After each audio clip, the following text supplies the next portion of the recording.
Everybody, welcome to the final podcast for 2013. My name is Kate, otherwise known as Narataki. My name is Alan, otherwise known as Hisui, and we are from reversethieves.com as well as the Speakeasy podcast, which you're listening to right now. You can go there to get old episodes of the Speakeasy, as well as various other podcasts we do, and multiple blog posts every week. And as the name implies, and if you've been listening to this podcast for any long period of time, you know that our December episode is always a year in review, wrap up of what's been going on in anime and manga in the US and news and things like that. But if you have any questions that you'd like to ask next year, you can contact us at reversethieves@gmail.com, as well as contact us on Twitter. My name is HisuiRT.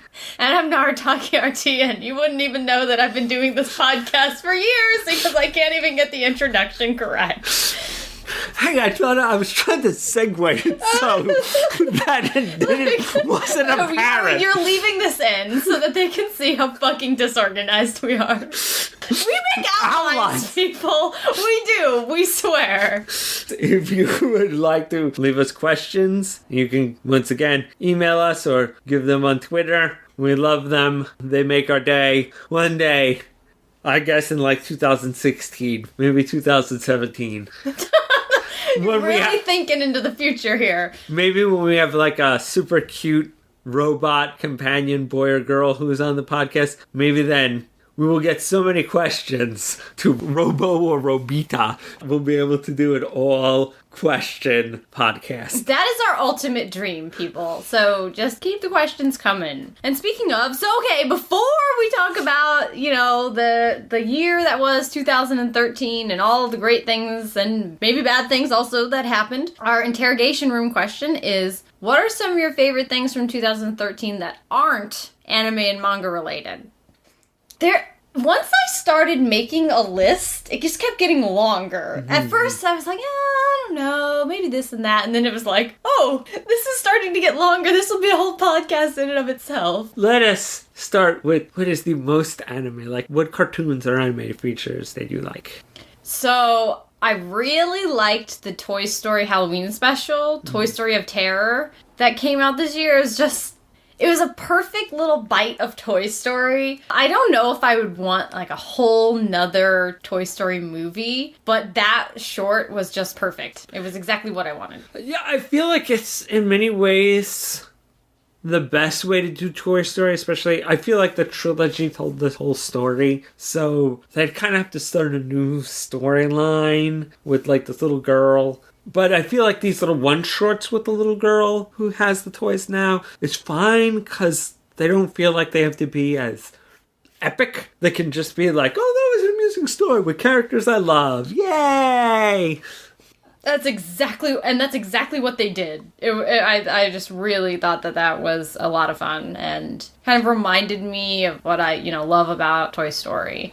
It had all of the elements there. It wasn't a watered-down TV version or something, Once again, they didn't have to tell the biggest story. They just had to tell a fun story, and that's exactly what they did. So I think it making the scope a little smaller really helped. I'm not sure this was the bestest show I've saw, but if anybody reads the ongoing investigations, other than like my mom, I really liked Beware the Batman, not only because, but I really liked that they try to do a lot of different things with that cartoon show, and I kind of feel bad because it really looks like they're just going to finish out the episodes they needed to finish out and then throw that show in the garbage, because I really felt like it was interesting. I mean, once again, it's all CGI. I was about to say, what did you think of the animation? I mean, it does weirdly look like claymation at times, which is not like fully claymation, but it has this weird, it looks animated, but I don't know.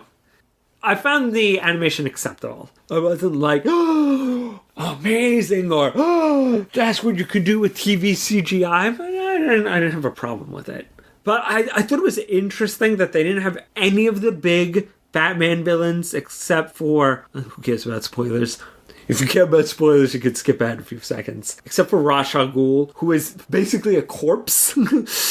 and they're trying to basically get him to a Lazarus pit. There was no Joker, no Riddler, no Mr. Freeze, no Penguin. It was all like really kind of super minor Batman villains that they try to basically remake into something cool. Like Miss Magpie, who was basically this kind of lame kind of Phantom Thief. They made her into this cool kind of schizophrenic Phantom Thief who seemed a lot more effective than kind of the campy Miss Magpie, Mr. Pig, and Mr. Toad.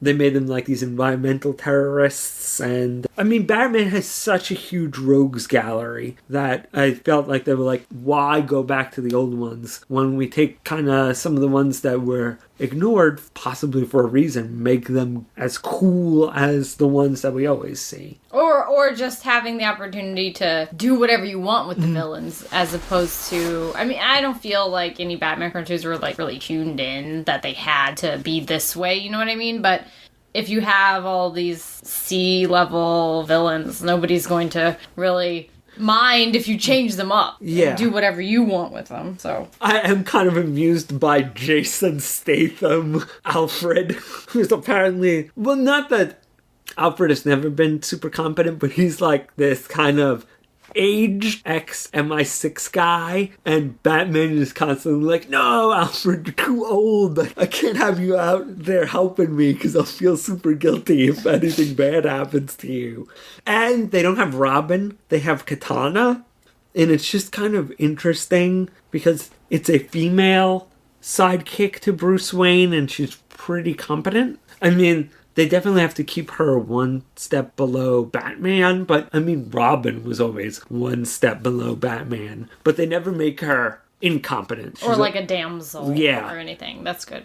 So I thought that was, there were a lot of interesting twists on the Batman formula, and I really feel like if it does get more, I mean, they're going to finish up the season apparently, but if it ever does get more, I think it has potential to kind of make itself its own thing. I realized I didn't watch a lot of animated TV series this year, but I did watch a lot of movies. And the New York International Children's Film Festival was earlier this year and had some great films, but I just wanted to call out Ernest and Celestine, which is now showing at some independent theaters because it's on the Oscar short list, or it's on the possible nominee list for the Oscars, so it's showing up places. So if you haven't had a chance to see it, it's a French film about a bear and a mouse who become friends, and there's like this whole like they become like criminals very briefly, and then hide out in the woods for a while. Kind of an unexpected friendship, and also very unexpected depth to the, like, kind of the serious nature of what's going on a little bit. But beautifully rendered film based on a series of books. But from what I understand, the film is very different from the books. It's really great. I really hope that it actually wins the Oscar this year, even though we saw Frozen and it was really great. The musicals could have been a little stronger, but it was a good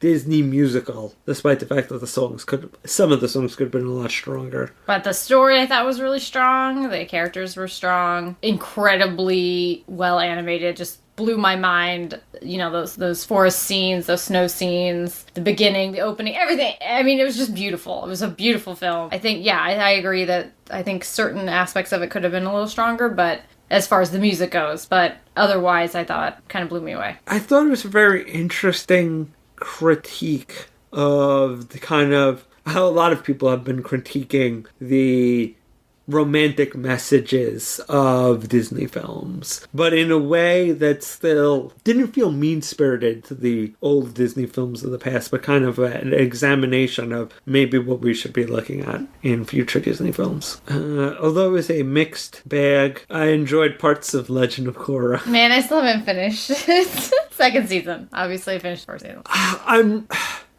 Just to once again go over what I said in the ongoing investigations, I feel like the problem was, and I'm almost curious what other people thought, other than Carl, who's like the only person who I know who's watched the whole series, is I feel like they really wanted what happens at the very end of the season.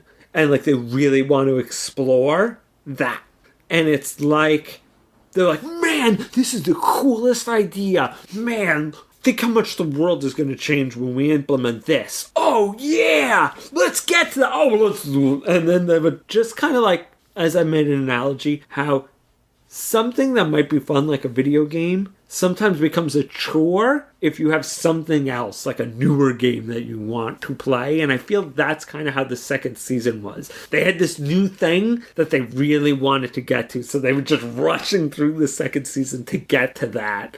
And I got that feeling about halfway through the season. And then when I saw the ending, I was like, ha, got it. I knew it. I knew that they were fascinated by something that was going to happen. And I feel like that was the major problem with that season. But so I'm kind of curious how that will play out now that they've gotten to the thing they wanted to get to. I don't know if I'll catch up or not. Maybe. We'll see. I'm actually much more interested in the comics that they've been doing right now for Avatar, which has been something that's been good this year. The Search, which is exploring Zuko's relationship with his mother and, you know, what happened to her. And I know that was a lot of people's like kind of angry at the end of the original Avatar television series to not have answers to, like, that is a major question that we never got answers to. So the comic is tackling that, which is very interesting. I read a lot of comics this year, and like a lot of them were ongoing stuff, so I feel like I can't pick them as the, you know, stuff of 2013. But one that was a Kickstarter that has been really great is Rocket Girl, which is a time traveling story about a girl from the current time. Basically, she goes back to the 80s. So to prevent some things from happening, you know, time travel story, like prevent bad things from happening. So, you know, this thing doesn't happen in the future. But it's from a future where children aren't really children anymore. Like, they're kind of doing all the adult things. They're taking on like all these responsibilities at a very young age. So then to kind of go back to a period where that's when you're like a teenager, and she's a teenager, but it's like she has like a completely different experience at that age than people do in the 80s. And it's got some action. It's beautifully drawn. So definitely worth checking out. Only a couple issues out so far this year. So I have not read as many comics as you have, or the comics I've read are comics that you've already read and that I've just been catching up on. I will mention that I'm really excited to read the Sandman prequel that's coming out this year. That seems really good. It's Sandman. It's not going anywhere. I can wait until all 3 volumes come out and then just read it all at once from the library. It just, once again, it's going to be in the library. It's not going anywhere. It's not like, well, I guess. I mean, that was a really obscure series. Moving on to other nerddoms. I think we've both been playing a lot of video games lately. Me, because I only just recently got a 3DS, but Al has been playing all year. I could not let the podcast go by without shouting out Zelda: Link Between Worlds. Amazing, amazing, fantastic game. It made me so happy. I wanted to cry. It was just such a fun time. Wonderful. I can't wait to play it again. I find it really interesting that I feel like for a while there was this weird backlash to Zelda. Like, people were like, oh, another Zelda game. I don't know why they keep making them. They're all just like repetitive and not interesting and way too long and blah blah blah blah blah. But I feel like, and like, some people would defend certain new Zelda games and other people would just tear into them. But I feel this is the one that has just universally gotten the bravo, bravo. It feels like they were really able to capture sort of the nostalgia that you have for A Link to the Past if you're playing and you have that connection. I know that it's a lot of people's favorite Zelda. It's my personal favorite as well. And so I think they were able to capture you if you had that nostalgia and like do it complete and utter justice, like totally do it justice, but then also create a game that you didn't have to, have that nostalgia to love the game, to have great gameplay. Like, it's all there. And then maybe you go back and you play A Link to the Past, or it's so great. Such a fun game. You know what nobody's really mentioned, but I think is an important change in philosophy or at least return to philosophy. They did not try to throw in any kind of gimmick controls, because I feel the problem with the last two Wii games was that they threw in Wii, like, I know a lot of people did not like anytime you had to use Wii stuff with a Skyward Sword. And then the last two Zelda games had that, like, control link with the stylus, which nobody has ever liked ever. Luckily, yeah, for Phantom Hourglass, you had to use the stylus a lot, and it, like, broke my hand. It was just, like, I really didn't like that. But then for Spirit Tracks, they dialed it back a bit. You still had to use it, but they had dialed it back at least a little bit, which was good. But yeah, in this, I feel like with the 3DS, my experience so far is that they really if you want to, you very rarely have to use the stylus. If you don't want to, you very rarely have to. In anything. I'm sure there are games where you have to use it a lot. I will see when I play Professor Layton, because that was always one that you had to use it a lot. But yeah, I mean, the only real gimmick is obviously you, like, meld into walls and move around. But you don't have to do that with a stylus or anything crazy, so. I think that was a good choice. And I hope that if they have, I mean, they're probably almost, unless the Wii U, like, they've totally abandoned it, they're gonna have a Zelda game for the Wii U. I hope that they learned that lesson and they make it very controller-based. But, if you want to use Wii U stuff, I mean, the pad is fine, but if you want to use, like, motion control stuff, it's just an option. I feel like they'd be very smart to learn from this one, but we shall see what happens. If you were going to shout out a couple games, what would they be, Al? I really liked the new Phoenix Wright. I was even on the Awesome Cast talking with Basil about that. I feel like I didn't have a big problem with Phoenix Wright 4. I did see the flaws in it, but I feel like 5 was really a good return to form. Oddly enough, I think it actually helped that the main creator left the series, because I feel like some of the problems came with him kind of being burnt out on the series. And this new team came in, made up of some of the old people. But I feel like they had this renewed, let's get back to what makes Phoenix Wright cool without kind of the hang-ups. So it was just fun, and it had a DSC case, but that's, the new thing. And I felt like it told an interesting story, but it wasn't super vital to the arc. It was a good bonus story. And I really hope that they kind of take this new kind of renewed energy for the series and push it forward into the next game. I even had some cool ideas. I think one that you would like is they should have kind of a murder at a haunted house. I am totally cool. I know people will probably be shocked to hear this, that I've never played a Phoenix Wright game. So I don't know if they've had a murder on a train, but they should. Murders on trains are awesome. So they should do that, Al. They had a murder... And a haunted house is good too. On a plane. And like a huge cargo plane, so there was multiple levels. Okay, that's cool. But it wasn't in the main Phoenix Wright. It was in Ace Investigations with Miles Edgeworth. But I do remember, he had to solve a murder on like a huge jumbo jet. And one of the important things is he had to solve the murder before the plane landed. Yeah. Because then that sort of thing. Because then they'd start having to remove cargo, and a lot of the evidence would disappear. So that was a cool case that I remember.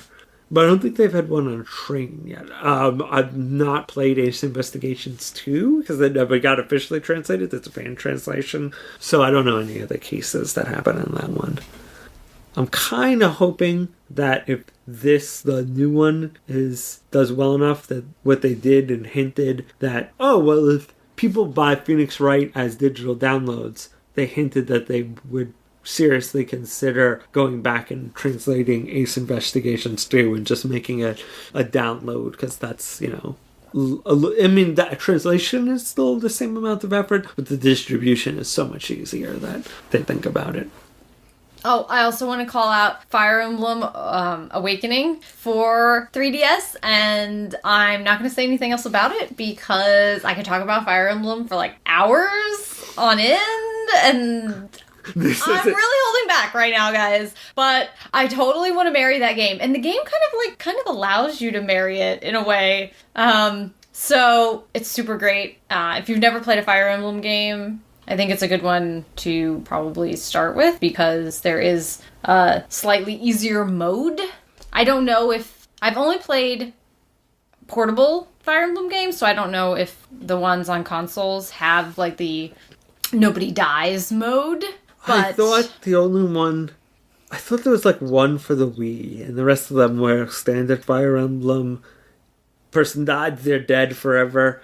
And I thought, like, there was kind of a backlash for basically being, like, the Wii one or something, being like, what's this baby mode? Well, this one you can choose classic mode or not death mode. So I think it's a good one to try out if you've ever been curious about Fire Emblem series. And it's really, really great. And it's really, really obsess-inducing. I can't stop playing it.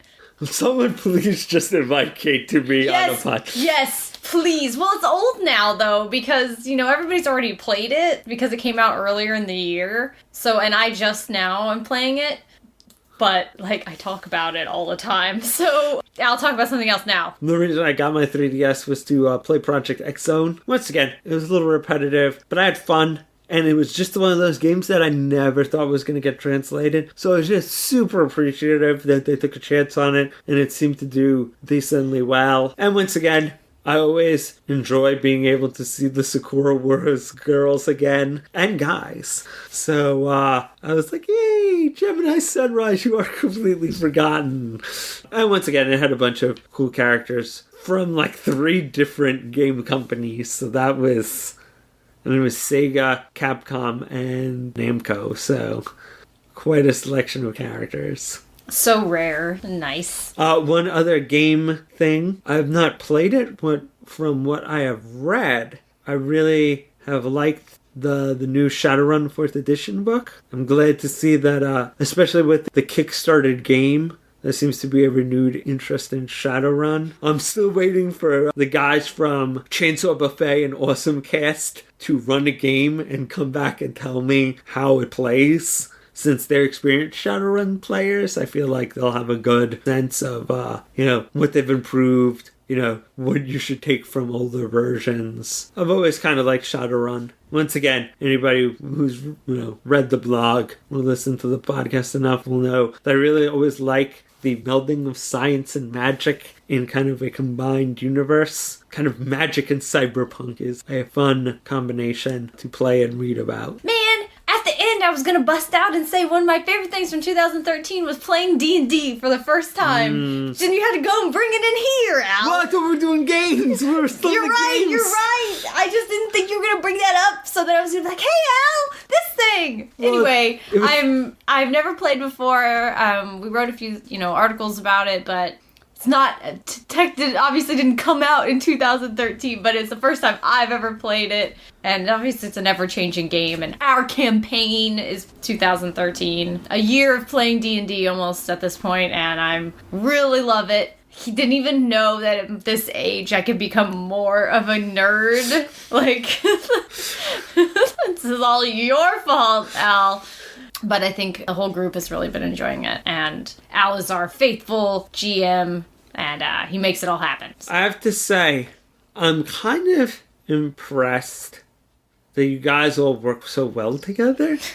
But we do know each other. I feel like every once in a while, like certain people work well together, but just a whole group working together is just so nice as a GM.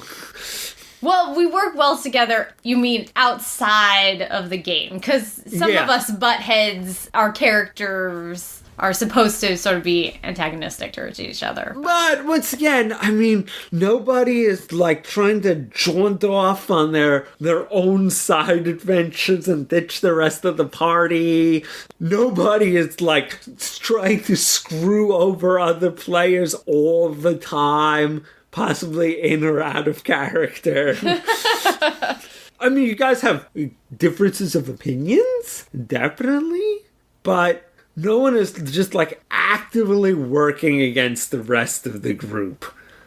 Well, since I have nothing to compare it to, but I know you've played a lot, Al, so I trust your experience, and I'm glad that we are an okay group of people to work with. We haven't had Albert have to come in and just kill people to get the game moving again. It's, I mean, now that Albert lives in Washington, D.C., it would be very awkward for him to have to come in and do that. I mean, I am, without talking too much about our D&D campaign, because I've heard people say, like, that's the least interesting thing to them ever, is in the next session, or in the upcoming session, Al has warned us that people really super can die, and so I think that's sort of added an element that we're a little afraid of. I mean, Al hasn't been babying us, but at the same time, he's not just, like, playing evil GM gonna kill us at any moment. Well, look, Kate, if your characters die, I can't torture them anymore. But I'm just saying, I'm feeling a little apprehensive. Like, enough about games. Let's move on to the real world, or at least live action things, because we don't care about the real world. We're nerds. We'll have to talk about the movie that Tim Wan mentioned as the worst movie that came out in 2013. Oh gosh, he's just trying to poke the bear.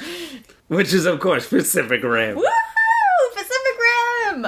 I really, want to watch it again. It's super fun. Once again, not... a movie that you sit back with your pipe and philosophize about. Just plain enjoyable. And also, had some layers. Even if it was, not the best acted film for sure, I think it kind of had some surprisingly smart things about it and some interesting layers that you could get into when we were talking about it. We did a podcast about it, and I was like, it's almost like I was liking it more as I was talking about it, so... It was not an ocean of content, but it was not just a flat puddle. There was a bit of depth to it. Just you had to be paying attention. You didn't have to go into any of that. You could just be like, oh man, that robot just hit a monster with an oil tanker. Yes! Yeah, exactly. You could just enjoy the action. And of course, we're all robot fans, so it was like, yay! Some robot appreciation! Giant robot appreciation! That isn't Michael Bay's Transformers. That's not appreciation. No. Depreciation. Yeah. Degradation. Other live action stuff, I have to say a tearful goodbye to Burn Notice, which ended this year. It had a great run. I think it was time for it, to end. I wasn't, it didn't get, canceled early and not get to tell its story or anything like that, but I came to really, really love those characters, and I will definitely miss them. Well, like you said, Kate, obviously this is their chance to reboot Briscoe County Jr. now that... It's time, guys! It's time! Now that Sam Axe is... Bruce Campbell isn't doing anything. See? We knew him so long as Sam Axe that's who you thought of him as, Al. Yeah. Oh, Michael Weston, the Charger, Sam, Fiona, and even Jesse. I feel like Jesse was a real turnaround for you. He was! I was like, oh, man, I don't know about this guy. But in the end, really felt for him. You know what the problem was, Kate? He was the shoujo thrown in love interest. I know, they were trying to throw some weird wedge in between Fee and Michael, and then it's not happening. But then they stopped that crap, and then you could like Jesse. It took me a while to get over it, but I did. But I thought it wrapped up really well, and I loved the show. So if you've never seen it, perfect time to just go, marathon through, well, maybe not marathon 7 seasons in a row, that might kill you, but certainly worth checking out. A lot of fun, great show. Because I enjoyed it, and some people will complain, but my mom and sister will be happy that I did enjoy Day of the Doctor, which was the big 50th anniversary for Doctor Who, and it kind of had a bunch of the old doctors, except for Christopher Eccleston, who apparently just doesn't want anything to do with the series anymore. Yeah, they got a bunch of the old living doctors to do, stuff for them. And they had the 2 newest doctors in there and some old companions. And a bit of backstory. I thought it was an enjoyable little tribute to the many years of Doctor Who. I know my mom and my sister really liked it, and they even saw that episode in theaters. They forced my dad to drive them to New Jersey because apparently they tried to get tickets in Manhattan, and my mom was on there, and basically a few minutes after the tickets went on sale, and by the time they were already sold out. Man. And so apparently there aren't as many Who fans in Jersey, so they were able to get tickets there. And I think my last shout out, at least as far as live action goes, is this was the year of the Veronica Mars Kickstarter for the movie, which is certainly something that Veronica Mars fans thought was never, ever, ever going to happen and had given up on such a crazy pipe dream after so many years of the TV show being off the air. And we also are rewatching the show to lead up to the movie, which actually comes out really soon. It's kind of snuck up on me. Like, I've kind of not been paying attention to it because I figure I kind of want to go in and be surprised. Oh, yeah. I just know that, like, it's coming out soon.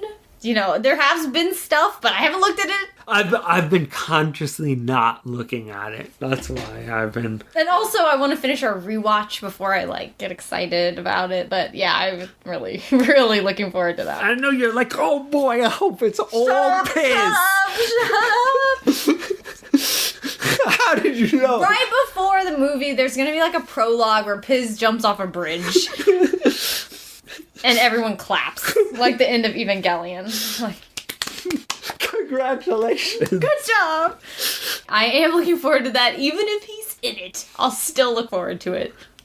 You find out that Weevil is the one who killed Piz, and then he gets what do you call him? Like the key to the city. Yeah. And a medal. So that was live action, and this is the final thing, I swear.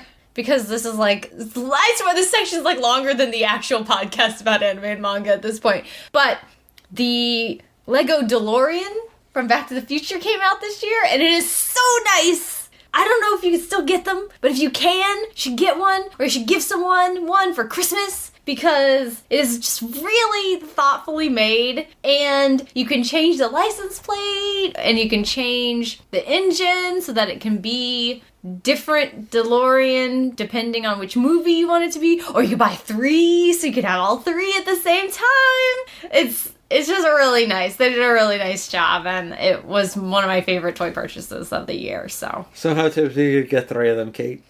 I really want to have 3 of them, but I just have them one, I swear. I'm just saying, you could if you wanted. If people want to send in the Lego DeLoreans, Kate won't turn them down. Yeah, donate here, alright, guys? Alright, so that ends our incredibly long section of stuff we liked in 2013 that's not anime and manga related, because we are, as you can tell, we're well-rounded nerds. So we have all of these things we gotta pull from. So we're gonna take a quick break, and then we're gonna be back to talk about the anime and manga news of 2013.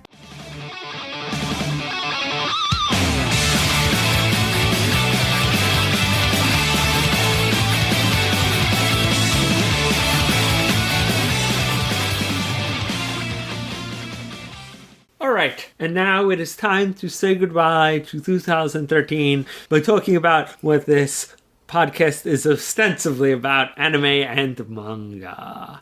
So I think we're all kind of in agreement, and when I was asking people on Twitter a little bit, what stood out to them this year, it was really the year where crowdfunding took over anime and manga. And that's an exaggeration, because it wasn't everything was crowdfunded, but projects came up almost every month. Anime Souls was bringing all this trying to bring all this classic anime to the US to fans using a crowdfunding platform and also streaming. And then obviously Kickstarter has just exploded. So it's really taken hold of that. It started, last year we were getting kind of the manga projects, and now we're really seeing anime projects. I feel like people were really worried about Kickheart, but then when the Time of Eve and especially the Little Witch Academia just zoomed to their goal, I felt like it seemed a lot more things seemed a lot more possible. And Kickheart came out and everybody, you know, got their product. So I think that also helped people feel a little more confident about the format and, you know, okay, these projects can work out and we can get our rewards and our product that we were promised and that sort of thing. I think that also helped a little bit. But yeah, like Time of Eve was the first one that I funded, and that was to get this Blu-ray, and, you know, it just kept going up and up and up and up, and it was really heartening to see how excited people were, and you had all these stretch goals and teacups and, you know, all this great stuff. You could actually get Time of Eve coffee. Yeah, and they'll, you know, the delivery has been pushed back a little bit, but, you know, we've been getting our updates. They're working on all this subtitling and the translation, and they're really keeping everybody kind of in the loop about their decision making. And I think that's one of the things that I didn't really realize about Kickstarter until I started actually funding things, was how all the projects keep you informed. You know, every day I've usually got at least one sort of update from different things that I have funded in my email. You know, oh, this is what's going on with this thing. And so everybody's kind of, it keeps them in the front of your mind that this stuff is going on. I think the number of Kickstarters that come out when they initially promise are far less than the number of ones that eventually get delayed. I think it's almost just a accepted fact. And of course, you know, none of the stuff that we've funded this year is out yet. So we haven't sort of seen the results. Time of Eve was very early in the year, and it was supposed to come out right at the beginning of 2014, but now that's been pushed back a little bit in order to do some of these other subtitles and things like that they've discussed. So that's been pushed back a little, but then, you know, like Little Witch Academia 2, which, wow, I was really impressed with how excited people were about this project. I really enjoyed the short that you know, Studio Trigger did. And of course, Studio Trigger is now like the hot studio. Everybody wants more Trigger anime. But I'm still really shocked just how excited people were. I'm really looking forward to, you know, kind of what the heck they're going to do with this. And then right at the end of the year, you know, just at the beginning of December here, we had this new project, Santa Company, which is a new anime. It has a lot of great talent behind it. And obviously it's like it's just got this premise that makes me go, yes, I want to watch that. You know, it's about this like group of Santas, and it's holiday themed, and it looks really cute and just family fun, you know, and adorable. Unless they had like dogs and detectives, I don't think it could be more Kate oriented. I love Christmas. And of course, and we don't get a lot of Christmas anime, you know, because for whatever reason, I mean, it's just not, you know, it's not really what it is like in America, where it's just like Christmas explosion for 2 months of our lives.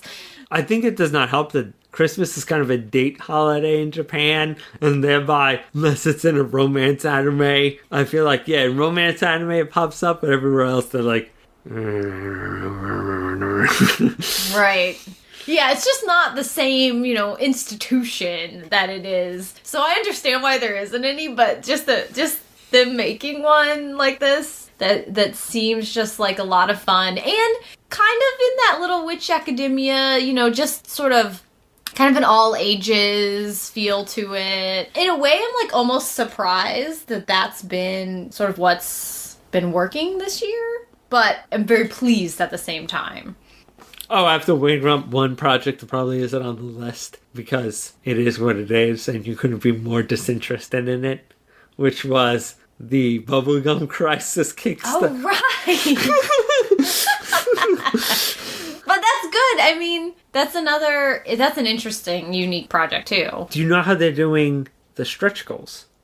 I thought it was a very clever idea, because I listened to a podcast on it. I mean, I owned, like, Bubblegum Crisis twice. I don't need to own it again. What I thought was really clever is there are no kind of set stretch goals. What happens is any money that they get over the set thing, they'll have basically a price list of, all right, here's the extra features that we can put on, like these music videos, or this special commentary, this kind of packaging, it was only supposed to be a Blu-ray, but if we put in a DVD, this is how much it would cost. If we have figures added in. And basically, everybody can vote, and they'll basically go down the list. Everybody wanted this much, and it knocks off this much of our money over what it takes. And then, all right, what's the next thing that was highest voted for that we still have money for?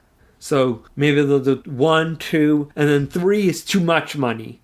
So they can't do that one, but 4 and 5, they still have money for, so they'll do those. And that's how the stretch goals work. Interesting. I'm be curious to see how the voting and how that kind of goes. Because stretch goals are this weird thing on Kickstarter that, you know, some projects really get crazy about them and then some don't, and people kind of expect there to be stretch goals now, but I'm kind of on the fence about stretch goals because sometimes I feel as though people get in over their head because of stretch goals as opposed to their initial proposal, which they could do, but then they get all this extra money and then they feel like they need to make these stretch goals, but then that ends up screwing them over in the end because it's just too much work, or, you know, this can't come together. Whereas if they had just used that money to sort of hone the thing that they were making in the first place, it all would have worked out. So I think that's not necessarily just anime related. I'm just curious. Plenty of comics and games and other companies have basically shot themselves in the foot by being too ambitious with their stretch goals. So yeah, so that's just something that I was just it's something I've been postulating as I get more into this crowdfunding thing. But I just thought it was interesting that there's no set, like, this, we hit this number, we get that stretch goal. It's all going to be basically voted, and it'll be from like a big pool of things that people could get. No, I think that's interesting. And then there's something like Anime Souls, which really like doesn't have stretch goals, because in a way the basic thing is that like you're getting this box set, so that's basically what you're paying for. So the stretch goal, I don't think they need stretch goals because it's always with the exception of during the Black Friday weekend where they had some amazing donor who was matching everybody's donations that weekend. Most of the titles, it's kind of like a photo finish to get like, oh god, is it gonna get funded? Like, oh my god, we have to like, for the next 12 hours, that's all I hear about on Twitter is like, please donate to, you know, whichever Anime Souls project is now like up for running out of time. Yes. But then that weekend, Dear Brothers Part 2 was funded like something ridiculous, like 70 days before, you know, the end of the funding period, and Creamy Mommy Part 3 was also funded very quickly over that weekend. So, but anyway, what I'm saying is that I don't want them to have stretch goals or do anything because I already feel like they're barely like scraping by in order to do what they're trying to do. So, like, don't get crazy. Look, Kate, all I have to do is start giving away blackjack hug pillows, and then all this stuff will get stretch gold immediately. Very curious strategy you have there, Al. I think that we're only going to see more of this crowdfunding. I think, and again, it'll be the true test when all these anime projects come out within like 2014, and what are we going to get? And then, like, how's it all going to go? And is everybody pleased? Or is there problems? I mean, it's certainly a work in progress, but I just feel as though this is not a flash in the pan and that this is something that's going to stick around and that we're probably going to see even more of. And I think that I've already heard it multiple times on the internet that people really would love to see, like, the Dream Machine funded this. Like, people are so ready to throw their money at that, whereas, you know, Maruyama has, you know, talked about this a lot, and that's not really how he wants to go about it, and, you know, we've heard a lot about it, but... Curious how much the Santa Company is going to influence that. Isn't the director of the Santa Company had a major role in the Dreaming Machine, so I wonder if he has really good experiences with that. He might go back to Maruyama and go, I don't know, man. this Kickstarter thing works pretty well. Yeah, I think that's totally a possibility. And we've seen that there's a lot of big talent, and each update, they're getting all this great voice talent for it. So there's a lot of potential there for it to, spin into bigger projects. Oh, I would like to state right now, though, that no one should fund the Santa Company and assume that will make the dreaming machine. Because I feel like every once in a while people are like, you gotta fund this thing so you can get that. It would be nice if that would happen. But I'm not making any claims that anybody who funds the Santa Company is somehow making an investment in the dreaming machine. That is a poor way to look at it. You should invest in the Santa Company because you think it's a cool anime, not because of some crazy possible future goal. But you should totally invest in Santa Company. I did it like the day it came out. I was definitely in. And they've added a lot to the reward levels so that you can get a little bit more for different things. And as I said, there's like lots of updates. So definitely check it out if you haven't heard about it yet. Make this holiday wish come true, guys. It gets funded. I think January 2nd is the ending date. So more Boxing Day than Christmas. I'm really hoping that basically it will be the first project on my all the titles fit to license 2014 list. It will be the first thing that's on there for successful crowdfunding, so I think it's gonna make it. It's over halfway there as it is. But one random other tangentially related to anime Kickstarter was, I was just really shocked how well that Robotech miniatures game Kickstarter did, because it funded itself in 2 days and just got $1 bajillion before it ended. And I'm like, holy cow, Robotech really is just still this kind of, it isn't Transformers in the US, but it definitely is still a name that has cachet in the United States.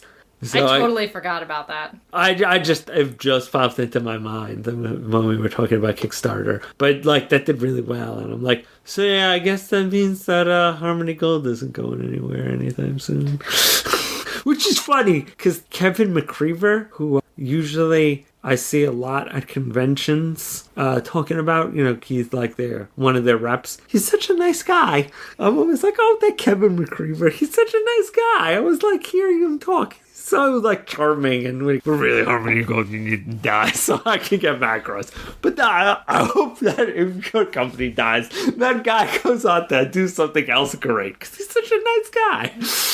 Oh, I feel as though Harmony Gold will never die. Yeah, probably so. That's one of the sad facts. Well, like I said, that guy's a nice guy, so I guess he'll stay and work. So, there's a benefit. I guess that's a plus. Every year lately, there's kind of that new innovation or people getting on the bandwagon. So last year, crowdfunding kind of started up for anime and manga, and now we're seeing it really explode. Then finally, manga is starting to catch up digitally with anime. They're getting on board with it. We've got the Crunchyroll Kodansha manga project that started in November. Viz all year, just starting from the beginning of the year, has really got on board with this day and date for their big shonen titles, and even smaller shonen titles, but their weekly Shonen Jump online magazine has really been featuring a lot of diverse titles, and having those, One Piece chapters immediately is really upped the ante. They even had the big ad for One Piece in the New York Times not that long ago. I didn't know that. That's so wow. Yeah, they had a whole one-page spread in the Times for One Piece. That's amazing. I think it was more to pat themselves on the back and celebrate in breaking basically all the manga sales ever in Japan with One Piece. But, also be like, hey, go here and see, hey, Americans, see what's the biggest comic sensation in Japan. Oh, that's neat. That's really interesting. That's cool. You know, I feel like they've stepped up their game, and then in a surprising turn where it's like almost like Kodansha is competing with itself in this weird way. Like Kodansha USA is competing with its Japanese partner, but Kodansha Manga Box app has come out just this month. Or rather, it's like has all this English stuff now, and like a lot of parody comics, and you know, there's an Attack on Titan spinoff in there, and so that's all anybody ever needs to know, right? But that's also, you know, another digital only sort of space that we're getting for manga. I was like, wow, guys, you're really doing it, aren't you? So I again, it seems like one of those things where we're not really going to see that go down. We're only going to see more, right? Well, once again, I hate to be a broken record, but it does seem like, just like the anime industry, they had to totally just botch the digital rollout to finally eventually get to a digital solution that everybody enjoyed. And it'll be interesting to see how it evolves, because as, you know, we just did the podcast about the Crunchyroll Kodansha project, so, you know, we've really gotten our thoughts out about that, but we're going to see where that goes, and everybody is still doing it a little differently, so what I'm curious to see is one thing, you know, in a year from now, is one way going to sort of emerge as being the dominant one, or no, we're still going to have, you know, kind of these couple of different methods of consuming it digitally. It's just something that I don't know if we can really predict, but I'll be curious to see where it goes, because I like subscription model, so. I mean, I've been enjoying the heck out of the being able to read Yamada-kun every week. But did you mention, Elle, that chapters of stuff have already disappeared from the... They were just gone for a day or two, but then they showed up again. Yeah. Oh, okay. But that's when they seem to be rolling out the color pages, which is definitely nice. And as you mentioned, it was something that you were hoping to see. Yeah, and it seemed like they just disappeared. When I think they were just retooling their database. Again, since it's so young, we just don't know how it's going to go, because, you know, there was this whole thing that we were kind of hearing, oh, well, once there's a book out, then those chapters will come down, and... Well, I did notice that they have added ads now. I'm hoping that maybe that'll let things stay on longer, because they'll be like, well, you know, if we get some ad money, maybe we can keep these up. And also, not everything on there is necessarily going to make it into physical book form. At least, I don't think it will. So, you know, that'll be the question of, like, well, what happens to that sort of thing? You know, it's really exciting time right now to be reading manga and seeing all these changes and starting to really... I feel like they're getting it. They're gonna get it. You know, like they're starting to get it. And I'm proud of them. Good job. I feel like J-Manga kind of was trying to do, but it ultimately failed. I feel like it's an interesting way to get out titles that would just normally have never been able to survive in print. How crazy or obscure or niche we'll be able to get is something that has yet to be seen. But yeah, because now with anime, we were just saying, even before we started the podcast, was that like watching streaming anime and like simulcast is just a normal part of our lives now, which is so amazing. I mean, could you, like 5 years ago, would we have ever said, like, could we have imagined that day? I don't know. But now that's just normal. That is how it is. Anime streams, lots of it is simulcast. Yippee! For us, things are good. I've noticed that even some people, like, once again, I think it was we mentioned either in the last podcast or just in a conversation among ourselves. I know a lot of people haven't just been watching any fan subs because it's just easier to, well, I got a Crunchyroll subscription. I might as well just check out something on there as opposed to going through the trouble of downloading some torrent of something I might not even like. At least if I watched it on Crunchyroll and I didn't like it, well, it was just me swinging around to my TV, pressing play, and being like, that could have been better, as opposed to waiting for a torrent. And I noticed even some people are like, yeah, I still buy anime out of, just like an obligation and the stuff. But I tend to just watch stuff that's streaming. I think Pat said that. It's like, yeah, I have like several series that I have on DVD that I have not watched. Or I bought them and then just wind up watching them streaming because it's easier for me. Yeah, I mean, it's just, I love that it's the new normal for us. For everybody. I mean, not for everybody, I guess, but a lot for US fans. I think they've made it the go-to thing. I don't feel any reason to do anything else, so. And the fact that pretty much you can get, unless it's like a super kiddie show, you can pretty much get 90% of what comes out every season. Which is ridiculous. Like, I can't believe that that's the truth. It still blows my mind. I hope I never lose that wonder at that being a reality. Once again, think about if you had a time machine and you could go back even 5 years. If I was like, Kate, I'm Alan from the future, where I go on to our TV in the living room and I turn on You Wash a Pedal. It's a cycling sports anime that you can watch for a mere subscription fee with lots of other anime. And be like, all right, Al, you can pretend to, at least give me tales from the future that sound realistic. Yeah. I'm so glad that I can say that. But I guess my point is that obviously there's a lot more manga coming out every week, every month than there is anime. So I don't think that we'll ever get to the point where it's the same for manga because there's just substantially more of it. There's so much more of it. Yeah, for some reason I don't think we'll be getting day and date translations of the Yankee Mama magazine for... Yeah, exactly. So we know that it's not going to get to that point. But I'm wondering what the limit is. Because I feel as though, like you said, like 90%, excluding like children's shows and maybe like long-running family shows or whatever, stuff is being simulcast. Stuff is being streamed. Like, what? And so I feel as though that's kind of the limit. Like, maybe I do still believe that we could get like Precure or Detective Conan streams. I do believe that is a possibility. But like, let's just say that we're kind of near our upper limit of like how much anime we're gonna get simulcast streaming. Somehow Saze-san probably not.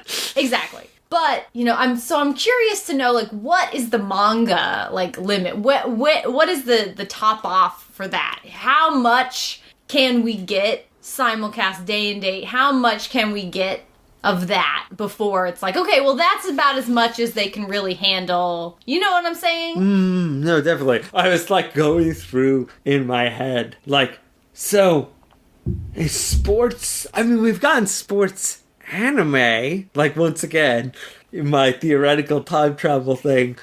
I feel like if I had said, oh yeah, like the baseball and the cycling and the hot guys swimming. I'm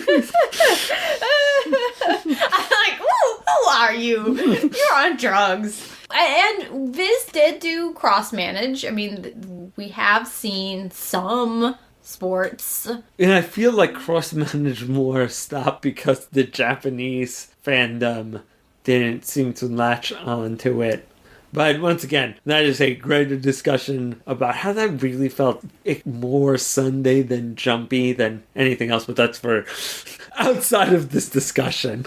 But I'm just wondering how many titles we can get, how much manpower that takes, and what's the limit for it. And I'm hopeful that there's a lot more that we can have, because obviously Viz needs to add Kuroko's basketball to freaking Weekly Shonen Jump online. What the hell? Get on it.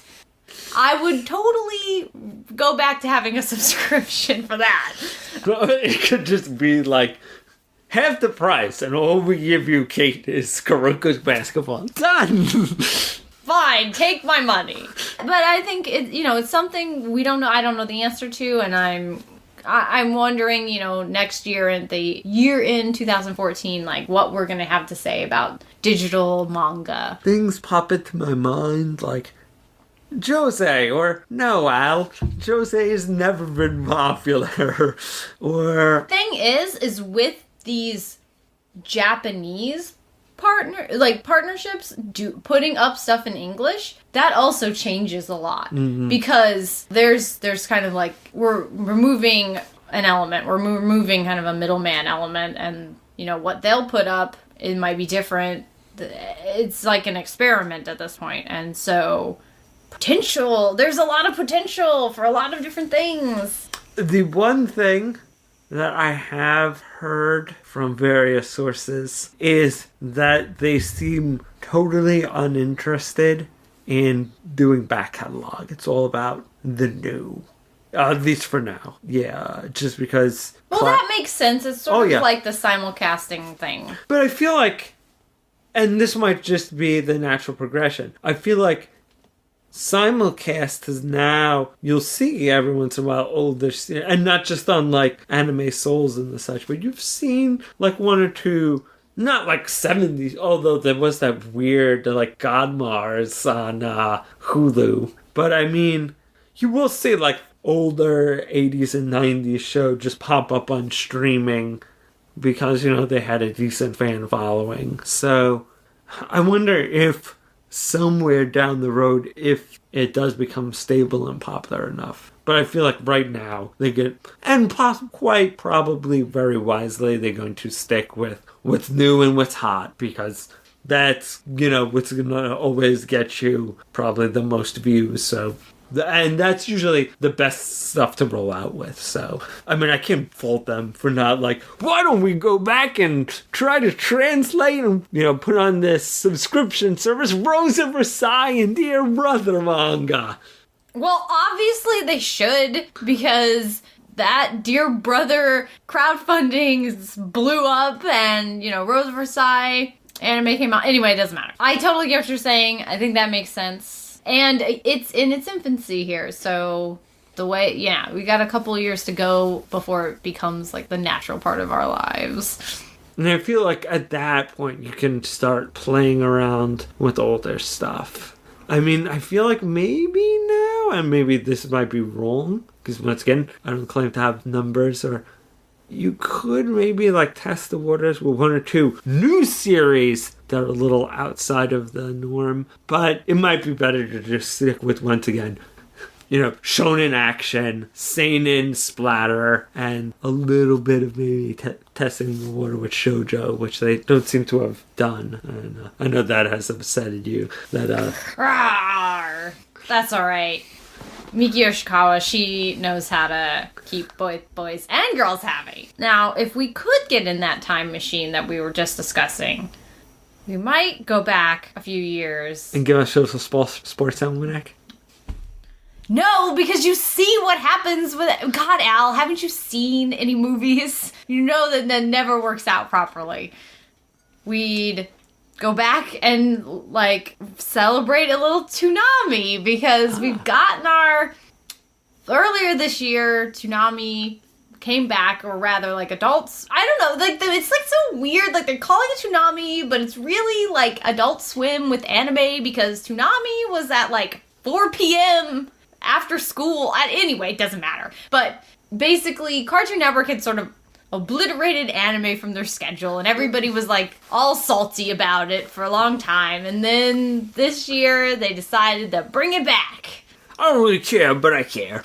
Yeah, I don't care about Cartoon Network anymore, but I kind of did. And so I think that they still did have anime programming. Yeah, but it was always it was basically like hole pluggers. Like, oh, this is insanely late at night. Let's throw in some anime.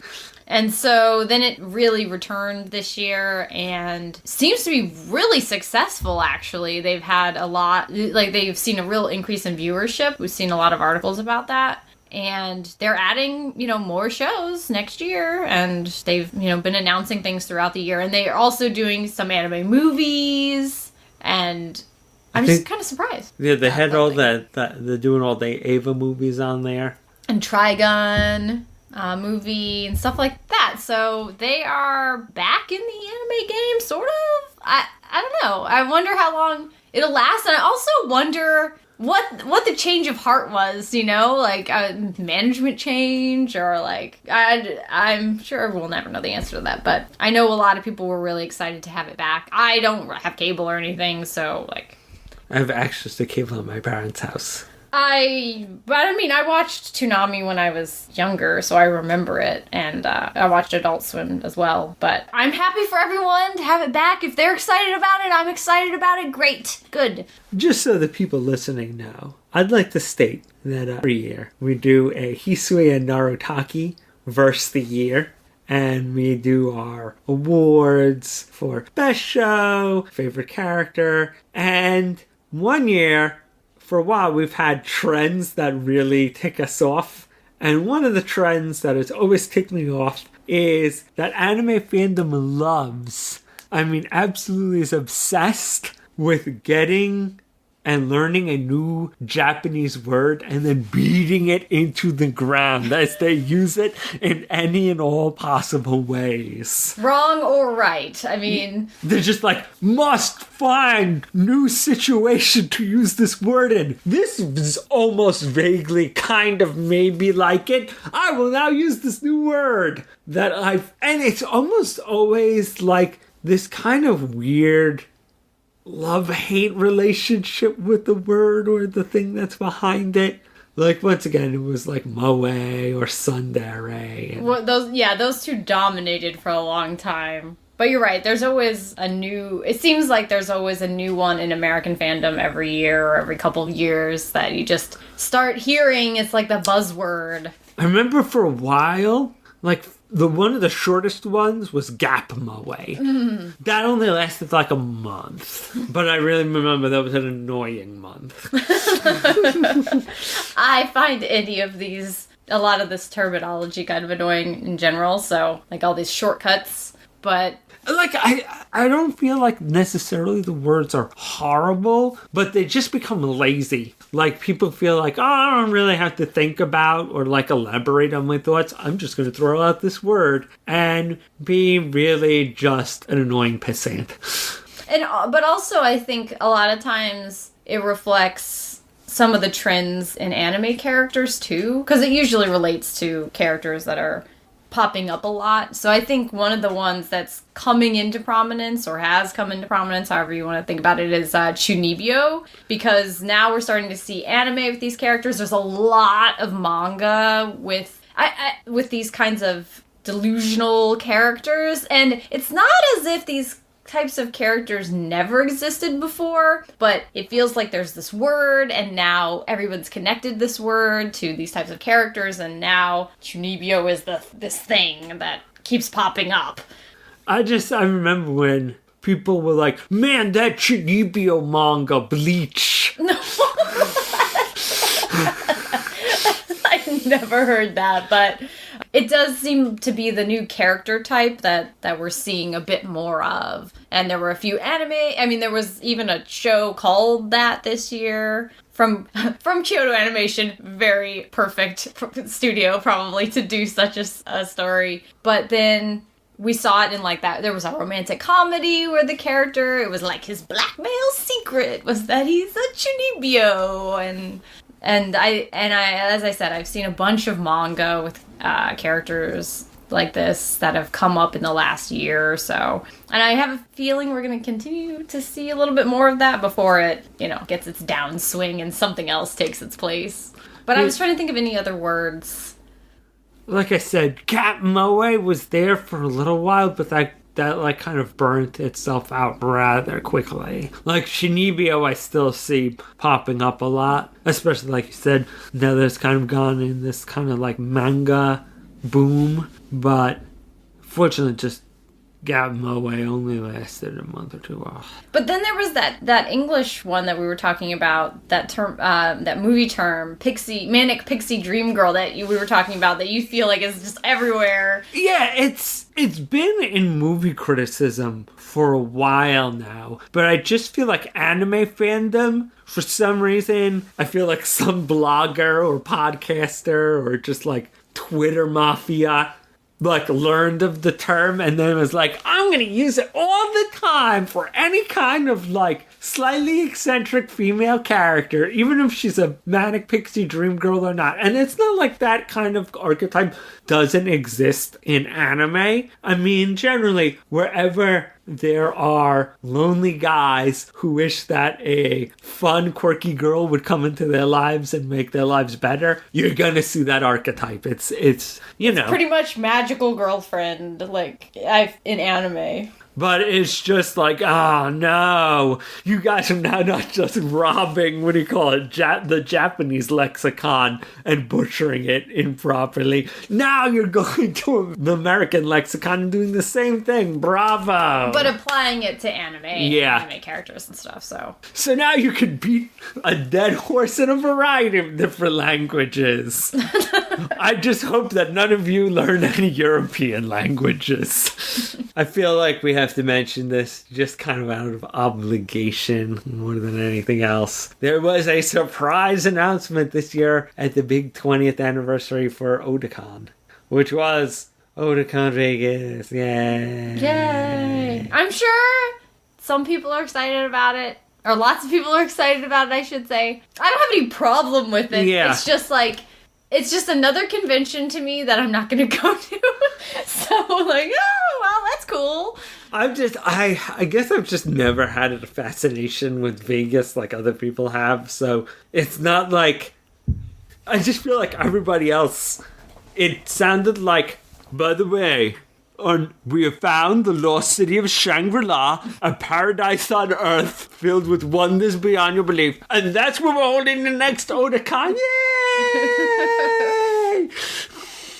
Luckily, it's not replacing Otakon in Baltimore. Then I'd be really upset. I wouldn't be happy at all. I mean, this podcast would be very different. It would be a salty podcast. I'd be really upset. But they're definitely stacking the guest list, and including having a big Space Dandy premiere event thingamajig to kick off the incredible announcement that Space Dandy it's simul crazy. It's not just simulcast. It's gonna be on TV at the same time, and apparently they're gonna try to simul dub it, which I think is crazy go nuts. It's a big deal. They are really, I think it's great that almost the American anime industry is as excited about Space Dandy as the fans are. They're yes, this is going to be fantastic. Wait, Kate, I think it is just amazing that the fandom is not just jadedly sitting back being I guess maybe if you want to be excited about Space Dandy you can. Sucker. Oh, come now. Everyone's excited about Space but I'm Dandy. just glad that that's the case. That I feel like there's a genuine enthusiasm as opposed to the normal ennui.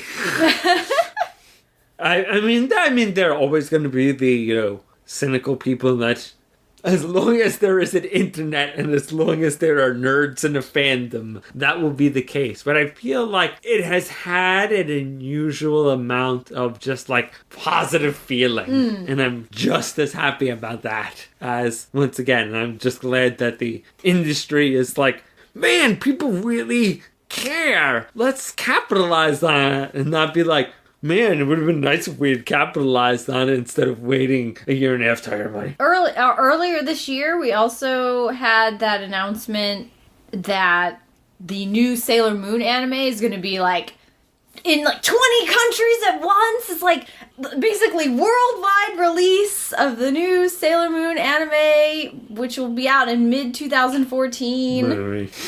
Huh? Maybe, yeah. I mean, whatever, okay. Well, I feel like there's behind-the-scenes things that is going on that is... If they could put out that anime and release it everywhere, Toei would be doing it as we speak.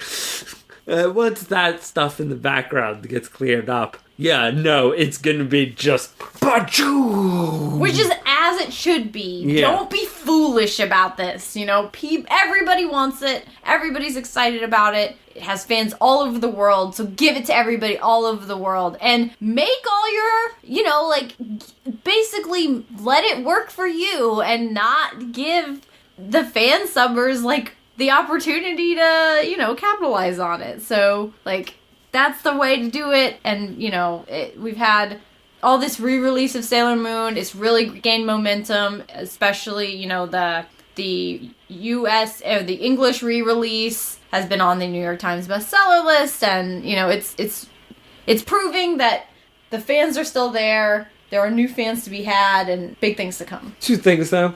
1, if they were smart, they would also roll out merch. Well, they have been putting out merch in Japan. Oh man, they might put out merch in the US when the anime comes out. Oh, okay. That would be smart. Yeah, definitely. Because I feel like there's like this nostalgic audience just ready to consume. And if you had a new cool anime and then, oh, here's your Sailor Moon figures and wands and what do you call Luna dolls and Artemis they dolls. They are releasing all that stuff like Japanese, like every other week. I feel like there's a new like Sailor Moon product announcement. So certainly on that end, they are not forgetting. I feel like every week I see an update on like Sailor Moon toys on Tomo Pop. Yeah, exactly. There's always something, which is good. And then what was the second thing you were going to say? Oh, generally only tangentially related, but man, when we went to Kino and we saw those Japanese re-release books. I really liked the English re-release books, but then when I saw the Japanese re-release books, I was like, oh yeah, I guess ours are good, but like, wow, these are really pretty. Yes. Wow, this is like the greatest meal I could get. And then you found out, oh, but if I just waited, I could have gotten this like 5-star meal. Well, obviously I couldn't read those in Japanese, so that is a downside. I feel like maybe if they had waited a little longer, they could have maybe got the cover, but it doesn't matter. I mean, I'm glad that they upped the manga re-release when they did. So, yeah, maybe in some other timeline they could have gotten those covers, but I think that it was just good that they got out. That they struck while they could with those, so. I thought you were going to say... The second thing I thought you were going to say was they need to re-release the anime in English in a really spectacular way, which is what I keep expecting to hear. I keep expecting that to be an announcement, and it keeps not happening. But with this new, with this new anime coming out, that's really... It's foolishness. It's complete and utter foolishness not to re-release it in English in some manner. And we're getting close to the alleged release of the new anime, so that doesn't really leave a lot of time for it to happen. So, I don't know if it is going to happen, but, yes, I have all of my old DVDs and, sets and such, but I would totally probably buy it again if they put out something really nice. So, Kate, here's the real question, though. When are they going to re-release that pilot episode for the American Sailor Moon TV show? That should be a bonus. That should be an extra on, the disc. I see. Don't you think? And I won't even say the stupid thing that I want and that everybody wants, but we know we're never going to get, which is Sailor Stars, okay? Yes, I said it. It's out there. That should be released too. It ain't going to happen. Doesn't matter. Apparently none of this is going to happen for some reason.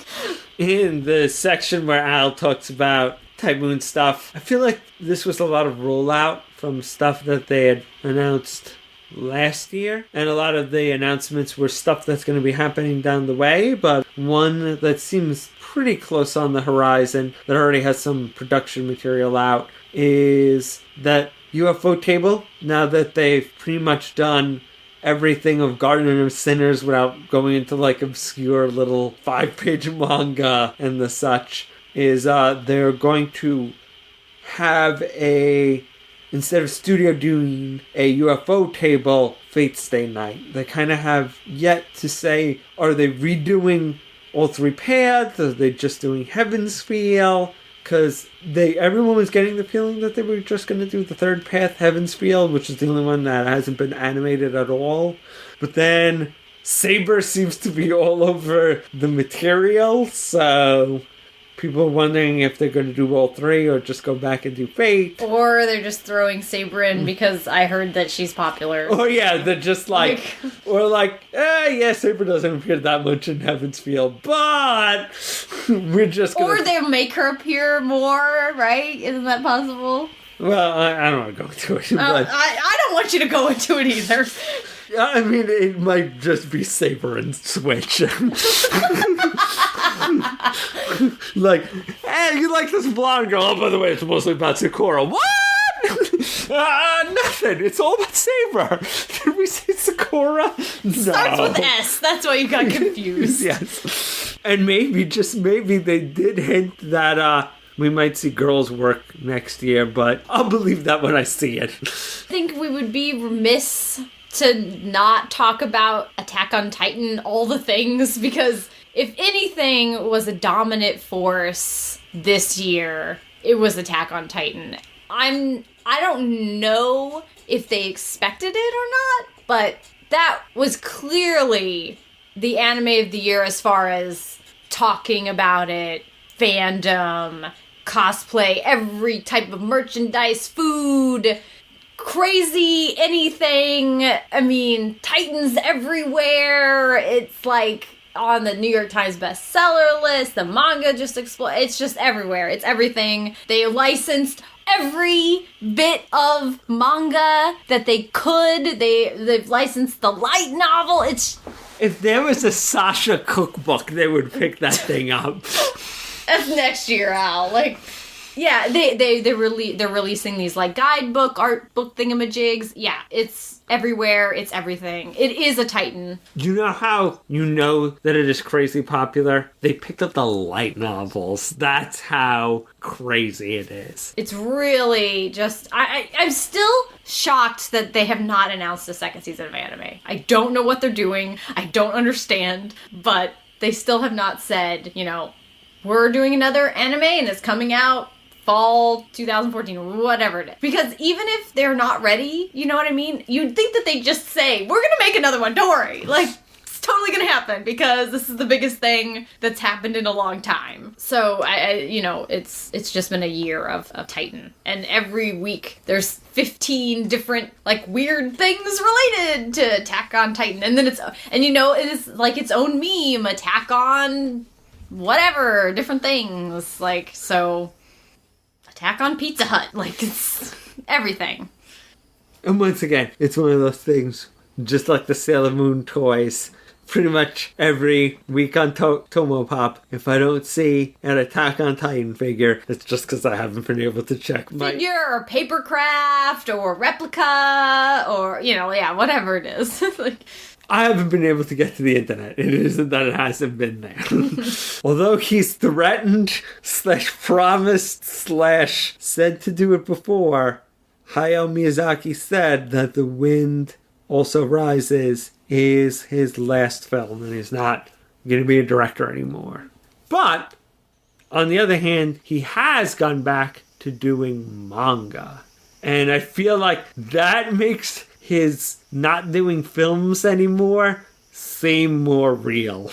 Because I feel like every time else he's said, I'm not going to do anime anymore. He's just kind of run back after that. But I feel like him doing manga, I feel like his hands are occupied. So it might be like he might just do manga till... he's in a spring chicken. So that might be just how he ends his career. Manga's hard work. But I feel like he can, kind of like the Yu Yu Hashiko guy, he can kind of just do that at his own pace and nobody's really... Because he's Miyazaki? Yeah, if he decides, I'm just going to take a month to do this chapter, no one's really going to complain about that. I mean, I feel like he doesn't have to, like, live to the Shonen Jump crazy weekly schedule being Hayao Miyazaki. That makes... People were really excited about it. A lot of Nazca manga fans out there. I've never actually read the Nazca manga, but... How right? I guess I could. I could take it from your shelf, Al. Later.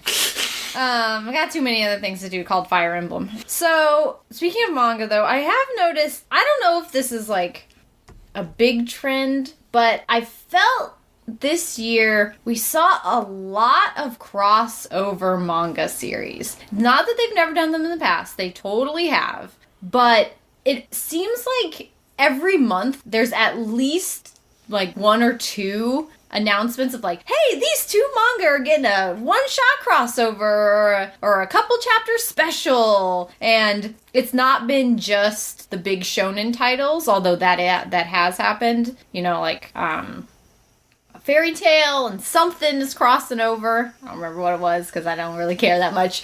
But then we, you know, Yamada-kun and Yankee-kun are getting a manga special. And then there were a bunch of shoujo crossovers.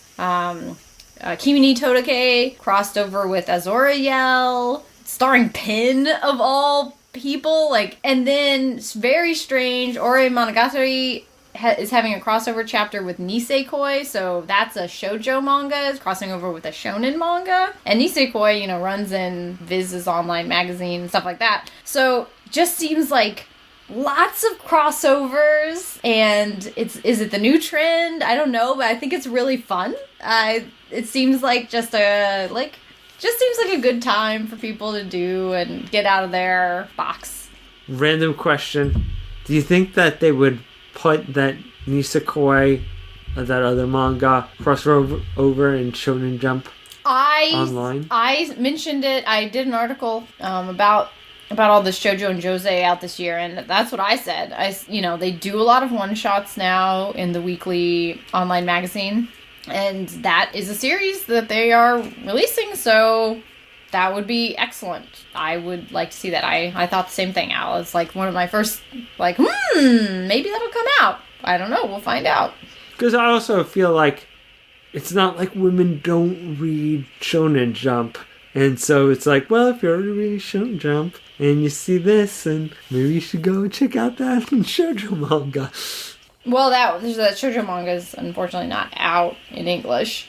But Nisekoi is this big title for them, and, you know, at least all of those fans would want to read, you know. And maybe, or if nothing else, it might draw interest then maybe. Right. Which I would be very excited about. Because Ore Monogatari is from the woman who did Azoriel and High School Debut, and she teamed up with the woman who did Yasuko to Kinji, and that's there. So it's already a combo manga, and then they're crossing over with Nisekoi. It's like, it's a triple threat. But yeah, so anyway, I just felt like I noticed a lot more crossover manga this year, and I don't know if that was just because I was looking for it, but it seems like something that's on the rise, and I think it's a fun trend. I feel like Ed Chavez would be like, well, you know. Yeah, I'm sure he would. But I'm also hoping that Yamada-kun, Yankee-kun one will maybe appear on the Kodansha Crunchyroll. Please make that happen. And then, of course, the only logical next step is for them to go back and put on Yankee-kun. All of it. All 35 volumes.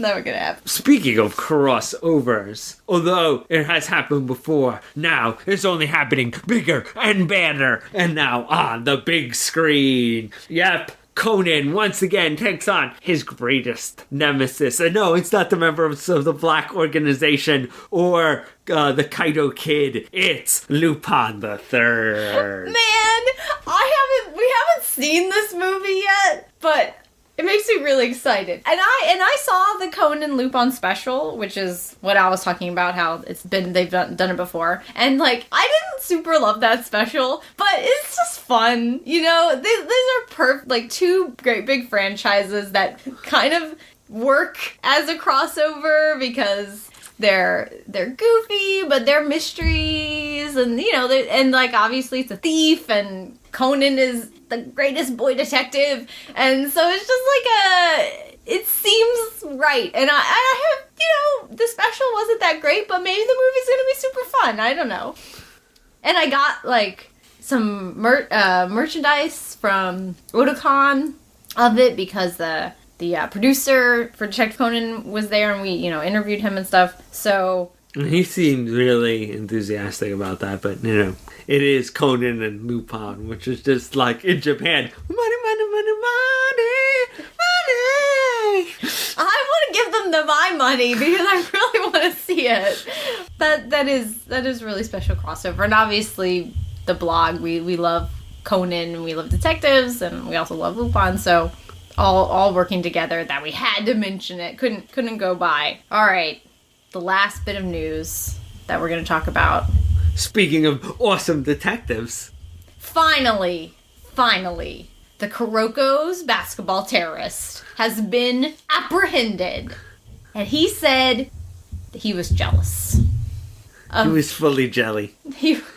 That makes it sound less serious than it is. But then again, I did call him a terrorist, which is ridiculous. If you're a Cîroc's basketball fan, or even if you're not, you've probably heard about because it's been going on for over a year, people associated with Cîroc's basketball, events that were having Cîroc's basketball related, like Dojin events, were getting threats about, related to, like, don't put Cîroc's basketball stuff or I'm gonna, like, do something bad and poison people. And then, it escalated, and recently there was, like, I put stuff in, like, Cîroc's basketball related snacks and all this stuff, and just really crazy, out of control. And I was sort of just worried about, like, man, come on, this guy must be really good if they've not caught him for this long. Like, really, guys? We can't, really? Kate, are you just really just happy that now the dam has broken, all the Cîroc's basketball dojin can flow free into your hand? Well, some people stood up against it and were not afraid, which is, what you're... I can't blame people for being afraid, of course, but they stood strong in the face of adversity. But anyway, the important thing is that they've apprehended this guy, and, it's so far it's still the alleged person, obviously, but he seems to have sort of confessed to doing it and to being jealous and all this stuff, and so hopefully this will all end, and goodness, don't you just feel bad for the guy who writes Cîroc's basketball? Like, jeez, for over a year just being threatened by some jerk face. So I hope this, helps him feel at ease, and it works perfectly in synchronization with the TV show, which just, like, they beat their jerk-faced evil rival who was, like, doing violence against them. The evil cheater guy. Yeah, that guy. See, at first, when I was watching it, I thought maybe that guy was the Cîroc's basketball terrorist. It's like a little bit of weird synchronization there, but I'm really, really glad that this is hopefully all over and been taken care of, and everybody can just move on. Good job, guys. Yay! All right, food for thought time. My food for thought is, what series are you looking forward to in 2014? Okay, we're going to take a quick break, and then we'll be back.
And we are back from break. Once again, our question was, in 2014, what do we look forward most to?